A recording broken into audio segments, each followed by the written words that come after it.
His body was on top of mine.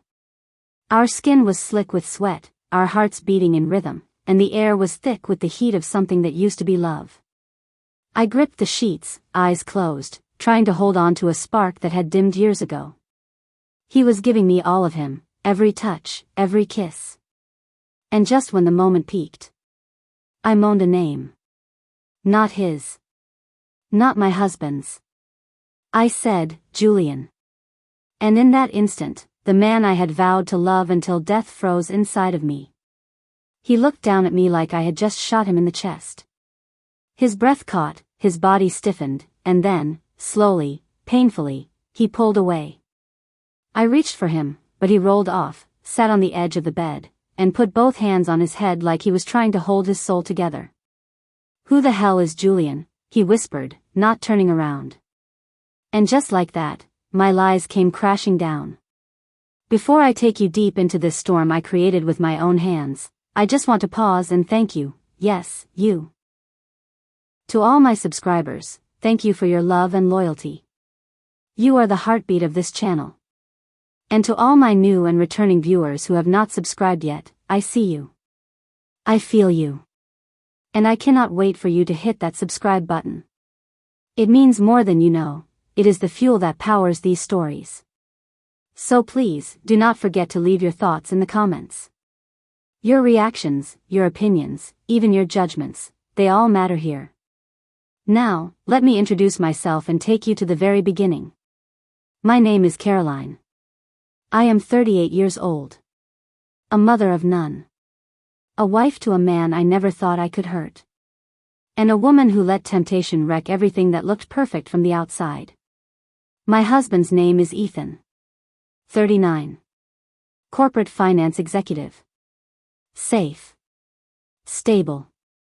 The man your parents dream you marry. The man you never have to worry about.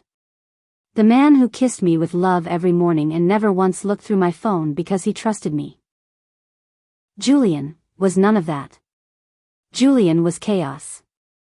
A temptation with a six-pack. Tattooed arms, a jawline that could cut glass, and eyes that told me I was not invisible. We met at the gym.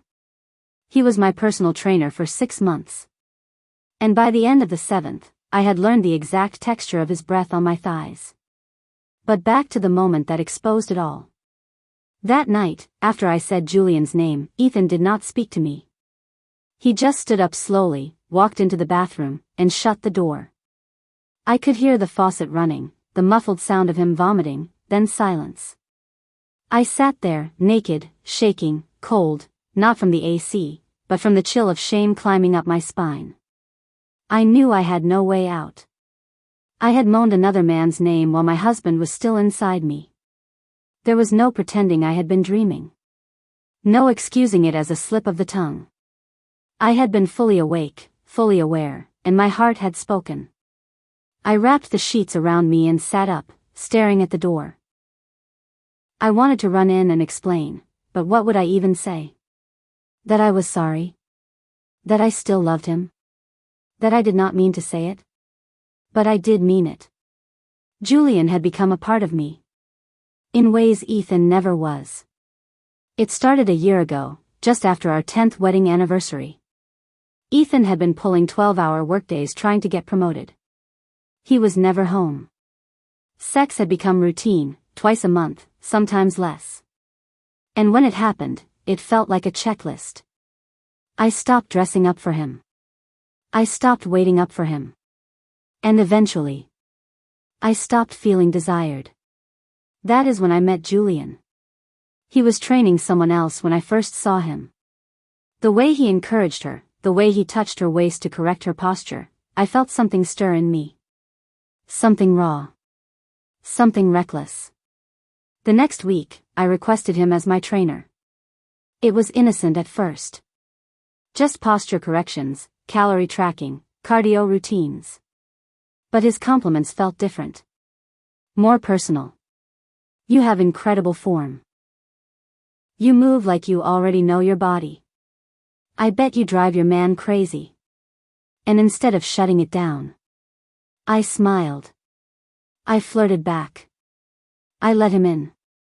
The first time we kissed, it was in the back hallway of the gym, near the emergency exit. His hands pinned me against the wall and I did not stop him. I kissed him like I had not kissed anyone in years. Desperate. Starving. And alive. It escalated fast. Within 2 weeks, we had checked into a hotel off the highway. I wore red lingerie under my coat. He ripped it off with his teeth. I remember moaning that night too, and it felt honest. Julian touched parts of me Ethan had not noticed in years. He listened. He asked me about my dreams. He made me laugh. He made me feel seen. But I still wore Ethan's ring. I still came home every night. I still washed his clothes and kissed his cheek and pretended I was tired when I really just felt guilty. That night, when I said Julian's name, it was not just a slip. It was a confession. Unintentional, but true. When Ethan came out of the bathroom, his eyes were bloodshot. He did not yell. He just looked at me and said, "How long?" I could not lie anymore. I said, "Almost a year." He nodded. Then he picked up his jeans, grabbed his phone, and walked out. No bag. No suitcase. Just his body and his broken heart walking into the night. I sat there in the stillness, the sheets clinging to my skin like regret. I stared at the door long after he was gone, hoping he would come back. But he did not. And I deserved that. But what I did not expect was that this was just the beginning of the unraveling. Because the man I moaned for was hiding secrets of his own. When Ethan left that night, the silence in the house turned suffocating. I did not move for hours. I sat on the edge of our bed, still wrapped in the sheets that now felt like a burial shroud. The air smelled like his cologne and my sin, bitter, musky, haunting. I could still feel his warmth fading from the mattress beside me, and it made me sick. I had broken something that had taken 10 years to build, and I had done it in one breath. One name. One moan. Julian. His name was now a curse in this house. And yet, I could not stop thinking about him. It had started off as pure attraction, a fire sparked by touch and fueled by loneliness. But somewhere along the line, it turned into something darker. Something addictive.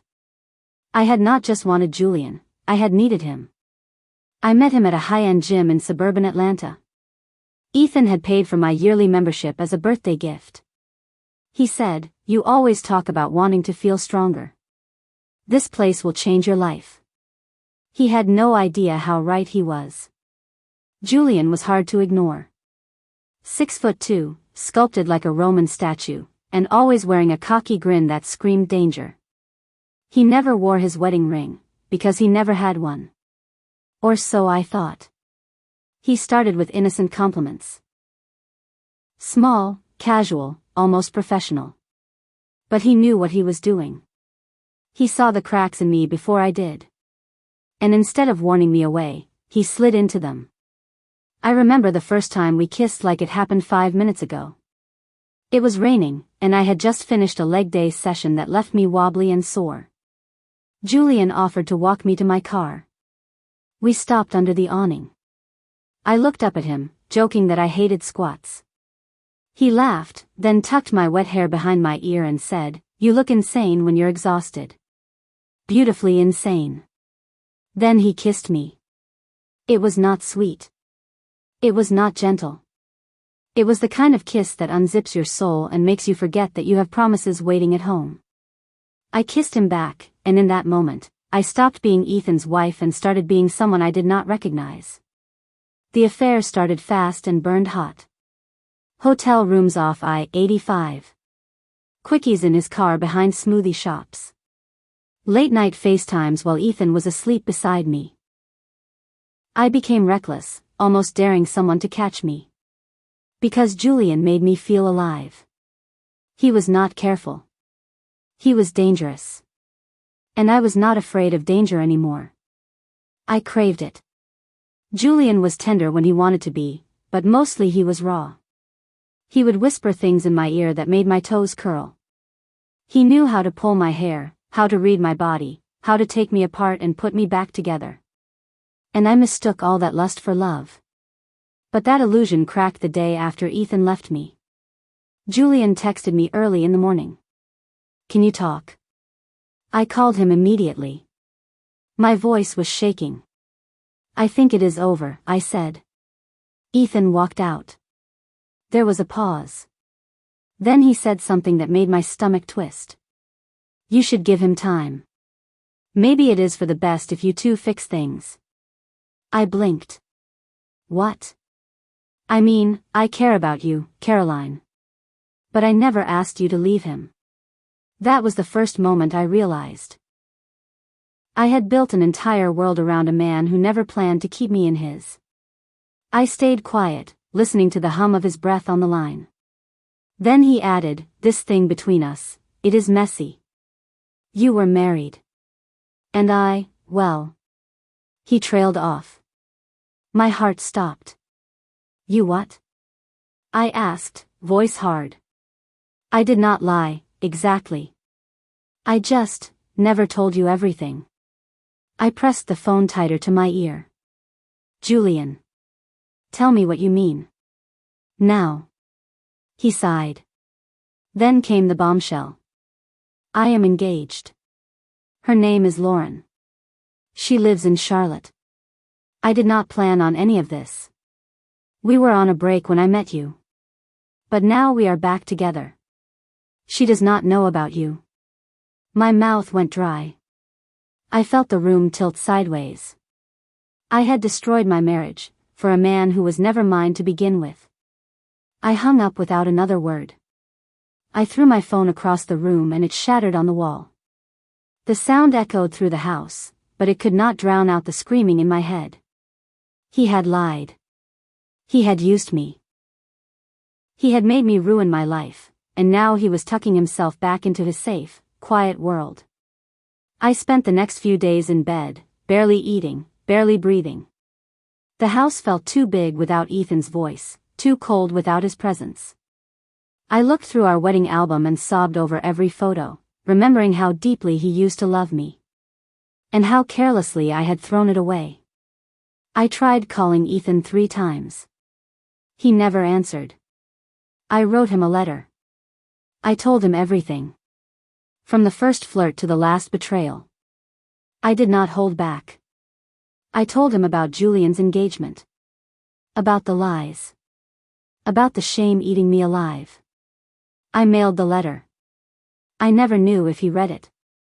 But 2 weeks later, I got a text from him. "Do not contact me again." That was it. 7 words. That was all that was left of our 10-year marriage. I cried until I was sick. I vomited bile into the sink. I slept on the bathroom floor. I hated myself. I hated Julian. I hated what I had become. The truth was, I had loved Ethan. I still did. But I had been too blind to see it, too broken to feel it, too selfish to protect it. Julian never called again. He blocked me on everything. I found out through a mutual trainer that he moved to Charlotte permanently. Probably planning his wedding now. I spent the next few months in therapy. Alone. Empty. Learning to breathe again. Learning how to live with the consequences of desire. I learned that love without loyalty is just a fantasy. And lust, when fed with lies, will always eat you alive. But something strange happened in month 6 of my solitude. I ran into Ethan. And the way he looked at me, like he was not sure if he wanted to hug me or spit in my face, made my knees go weak. Forgiveness? It does not always come wrapped in mercy. Sometimes, it burns. It had been 6 months. 6 months of silence. 6 months of empty beds, unopened mail, and mirror reflections I could barely look at. Ethan had not spoken to me since the text. Julian had disappeared. And I had been left to drown in the wreckage of everything I burned down with my own hands. I had started therapy 2 months after Ethan left. Not because I wanted healing at first, but because the guilt had gotten so loud it kept me up at night. I would lie in bed staring at the ceiling, remembering the way Ethan used to pull the blanket over me in the middle of the night, how he used to kiss my forehead without asking for anything in return. And now? That love was gone, burned alive by one word I let escape in the heat of betrayal. I did not expect to ever see him again. But God, life has a strange way of circling back to unfinished pain. It was early spring, and I was walking through the aisles of Target, trying to find a new comforter. Mine still smelled like the night everything fell apart. I had promised myself I would stop clinging to the past, so I went out with a mission: change something. I was halfway through the home section when I heard his voice. Familiar. Calm. Deep. I turned. And there he was. Ethan. He was standing at the end of the aisle, looking at a shelf of coffee mugs, his back to me. My stomach dropped. My palms went clammy. I could have turned around and walked away. But something made me walk forward instead. Ethan, I said, softly. He froze. Turned. And for a second, just a second, I saw the ghost of the man who used to love me in his eyes. He did not smile. He did not move. Caroline, he said. You look different. I nodded. I feel different. Silence stretched between us. Heavy. Unforgiving. I saw the sadness around his eyes before I saw anything else. Can we talk? I asked. Just 5 minutes. He looked down at the mug in his hand. Turned it slowly. Then placed it back on the shelf. All right, he said. 5 minutes. We sat in the small Starbucks inside the store.